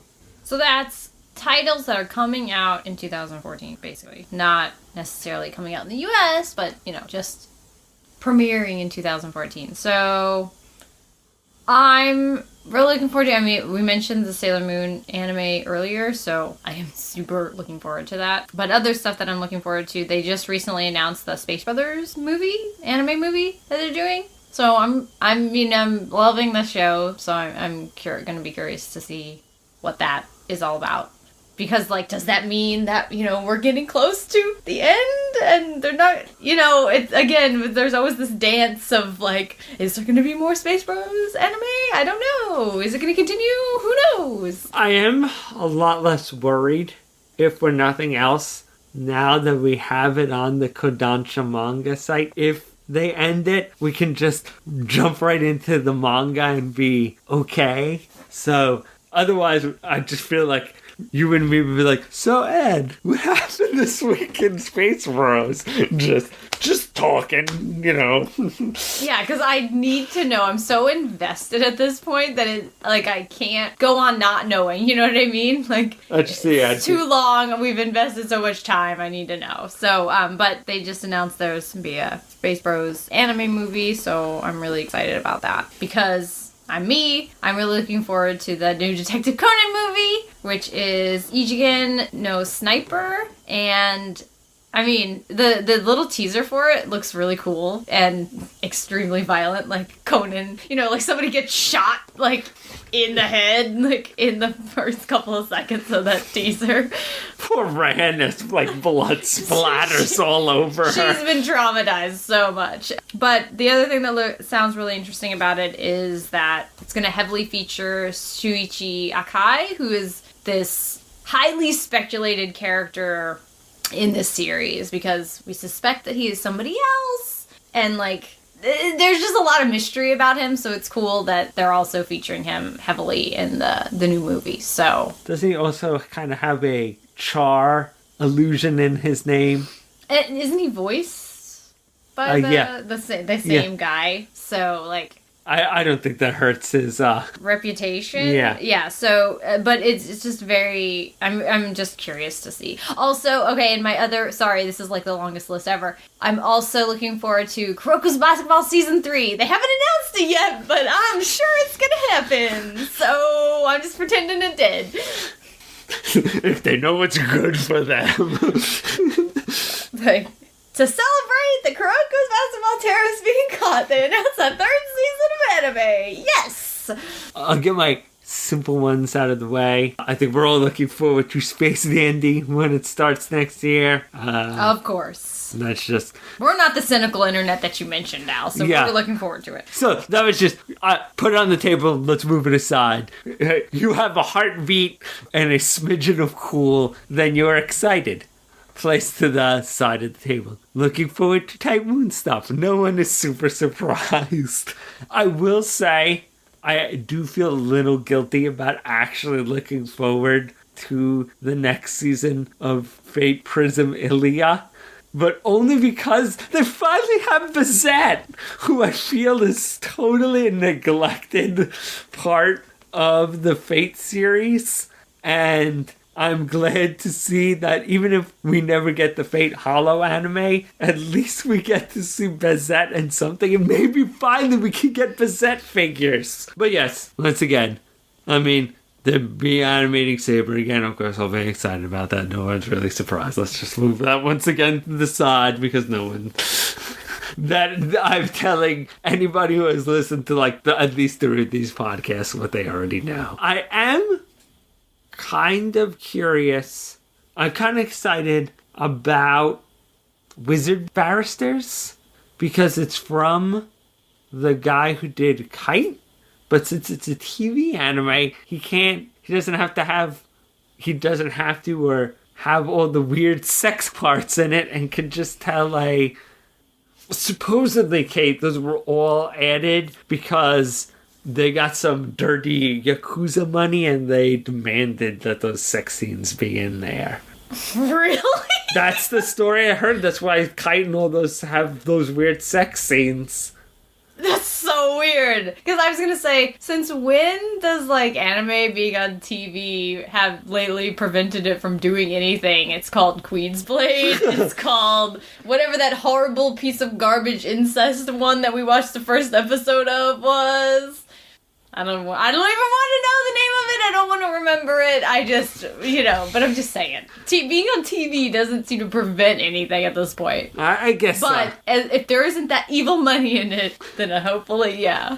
And I don't know. It looks, the trailers I've seen, and once again, it seems to be about, like, wizard law enforcement. So, it could be cool. I have hopes. I don't have, like, oh my god, I've totally invested myself. But, when it comes out, I'm curious to see it. Manga-wise, though, although I haven't seen much about it, it might have started this month, or it's going to definitely be in full swing next year. The lady who does Nodame is now working on Natsuya Shinobu's Jewel Box, which is about jewelry and a pawn shop. Although that series recently ended, I like what I saw of 87 Clockers. And I, of course, love the Dame. So I'm curious to see her new series. I mean, I doubt that even though it's new, it's going to be in the new Crunchyroll manga thing. But hopefully by hook or by crook, I will be able to experience that series a little. And the one other manga that, once again, a little of it came out this year, but I'm kind of hoping that maybe, just maybe, we might see an English release of it once again on that Crunchyroll app, would be The Impatient Count and the Time Thief, which is by the guy who does the Zezoubo Sensei.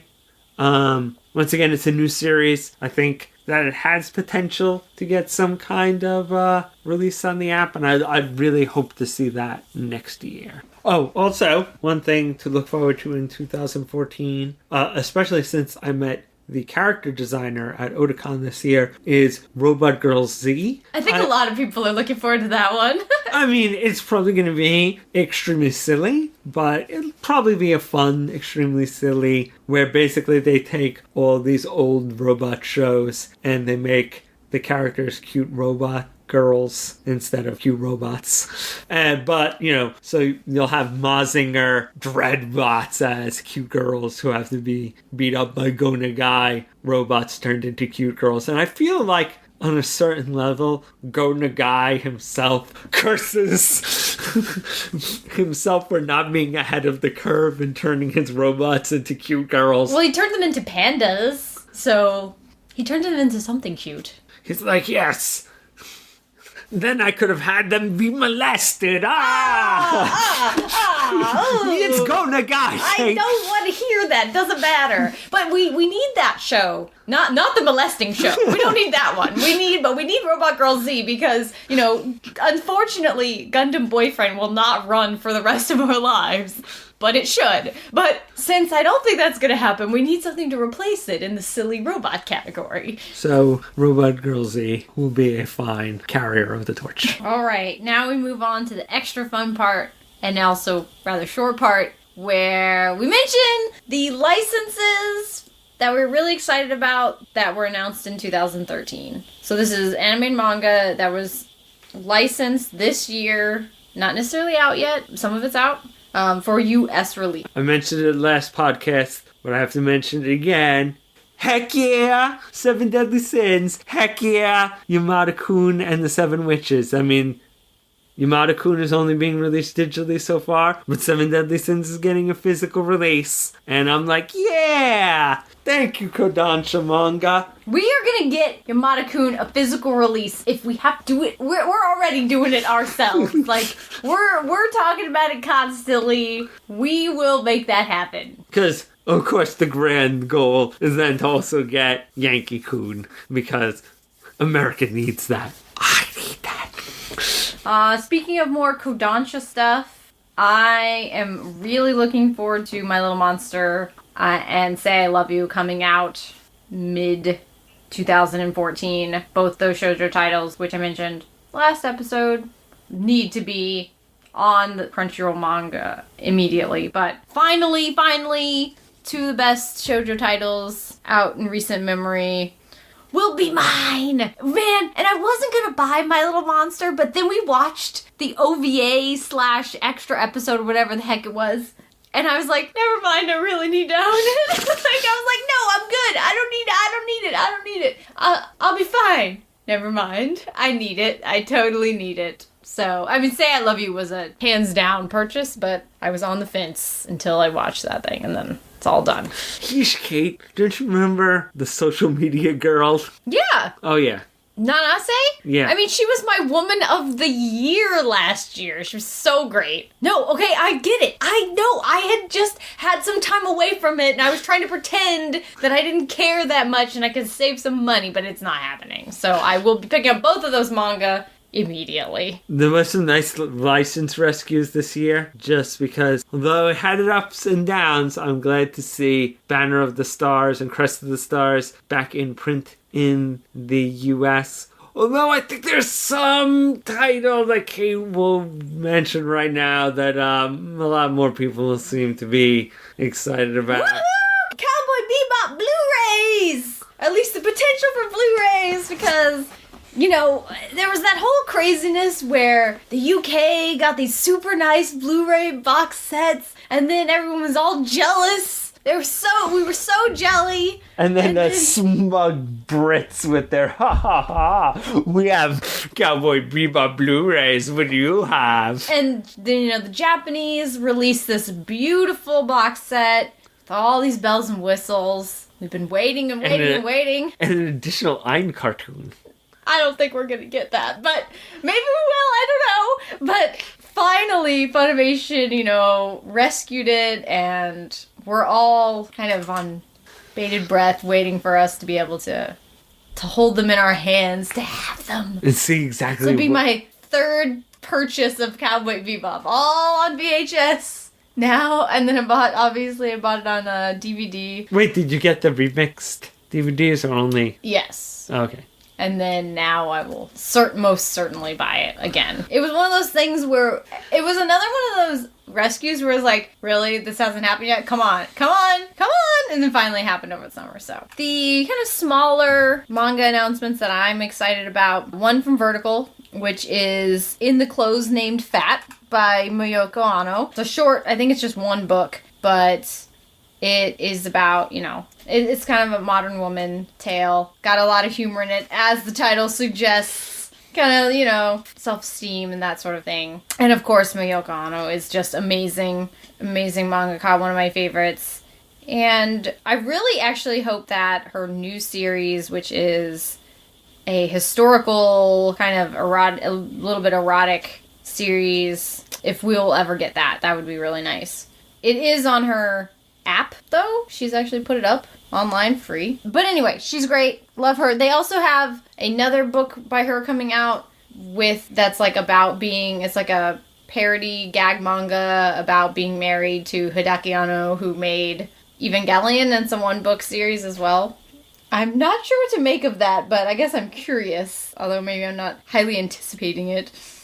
And the other small series I wanted to mention is Sweet Rain, the first book just came out. It's a 3-book series, and it's by Sakura Tsukuba, who I really love, and most of her work released in the US was released by CMX, which doesn't exist anymore, and it's very difficult to get her stuff. But her shoujo stuff is just really great. Love her artwork. It's kind of like got a really whimsical feel to it. And she always combines some of these fun romances with a little bit of like supernatural or mysticism. And Sweet Rain is like really funny and off the charts. It's about a girl Santa Claus. See, my holiday cheer. This is perfect for Christmas. And her reindeer, who is also a really pretty guy. So shocking.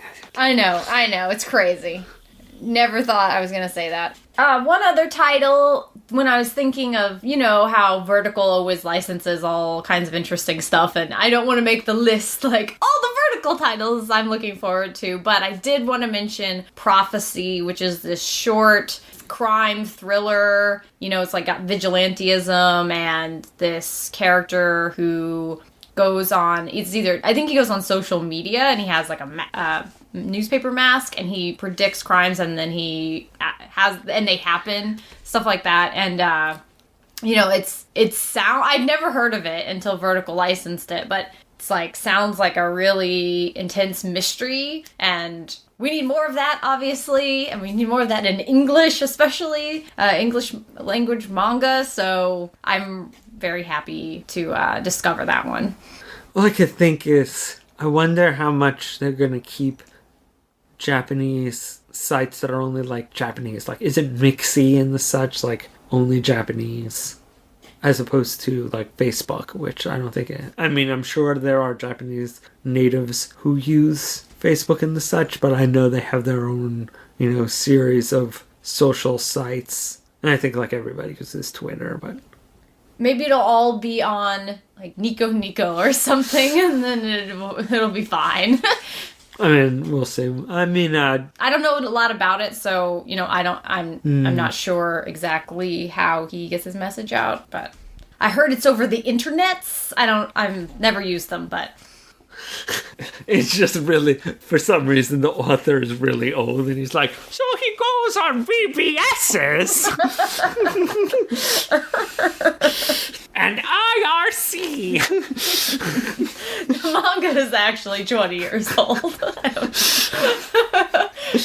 I think it is just worth mentioning that I think it is just shocking to both of us that Dear Brother is actually coming out in the US. I'm so happy. But it just seems like, other than like, hey guys, we got the Head of Orpheus manga or something. I feel like that anime was just like, I feel like there's still certain titles that are just like, yeah, no, seriously, no one would have a license that. And that would have been on the list, but proving them wrong, and those are getting crowdfunded like the fastest. So, ha! I say, the anime license that I wanted the most this year, that I was and by a very specific company, and it happened, so it made my day when it did, which was The Eccentric Family, and NIS picked it up, so that they're going to release a really lovely box, and it'll have a nice booklet and everything. I'm so happy that it was really one of my favorite shows of the year, and it deserves a really special treatment, I think. And speaking of special treatment, the Kami-sama Kiss release from Funimation is like from like 2003 or something crazy. It's like, it's got like a fan and like a bag and like all these bells and whistles. I don't even know. I don't know why they decided to do that with this series. I love it. Maybe they think it's going to be the next fruit basket? I get, maybe? I mean, I really loved this series. I really can't wait to own it, but I kind of don't want, like, this crazy addition that they've made. It's just a little bit much. It's cool, but at the same time, I'm just like, oh, no, if I need all that. But I am really happy that it's getting such a special treatment, because I thought it was a show that was very underappreciated. One license rescue that I just realized, looking over our convenient list that anybody doing an end of the year post might want to look at, is a show that I talking about the things that are underappreciated and now actually kind of hard to get. Overman King Gainer is going to be back in print, which I think is one of the more overlooked Tomino shows, and it's kind of from later Tomino, whereas Happy Tomino, and so it's just kind of this fun, weird, wacky series that kind of, I think, embraces just him just having a good time as opposed to him trying to tell a dramatic story. And the only other thing is, I was kind of really shocked that we got AKB 0048 if for nothing else, it was one of those shows that everybody was like, oh, we'll never get that because the music rights will be way too much, and so just don't even think about it. And then it got licensed. Sentai has a magic touch somehow. So, I wonder if just AKB wanted to push itself in the US through that or something. I don't know how they got that all to work. Maybe they could use that same music licensing magic to get JoJo's. Maybe. I mean, you've reminded me that they also got Utano Prince Sama seasons 1 and 2, which remained unlicensed for a while, and I had thought, oh, well, there's all this music, so maybe that's what was preventing it from being licensed. So maybe also same thing, I don't know. Obviously, it's not like big, not AKB 48 like level music, but there was a lot of music. So, but they also licensed that. So yeah, maybe they have magic music money. I don't know. All right, so that's it for us from 2013. Like looking back at everything that was good, mostly good. We try to stay on the, the good, the positive, and all of our favorite things. And we are also doing a year-end post like we always do, where we talk about more of the stuff that you generally see in year-end wrap-ups, like Anime of the Year and Anime Man and Woman of the Year. Our hottest characters are also on this list, as well as our favorite couples, canon and non-canon. So lots of fun stuff. It's just a fun list. So that'll be up closer to the end of the year. We also have the license list that Al mentioned kind of offhandedly. It lists everything that was licensed in the US. That includes anime, manga, light novels, art books, and we also listed all the successful crowdfunding projects of the year. I also mentioned that I did a shoujo and josei post, so that covers all the new shoujo and josei in Japan in 2013 that caught my eye. It's a fairly long list, so I'd be curious to see what other people, were interested in this year, but this is all stuff that came out in Japan, not in the US. And, of course, anybody who's listening to this, you guys should really be doing your Anime Secret Santa. You guys should finish your show and be doing your write-ups. Kata's already seen that we've already had one person done already. So if you're not at least working on it, you should feel shame. Nothing but horrible shame. Considering this comes out on the day before, this comes out the day before Christmas Eve. Yeah, you better be freaking done.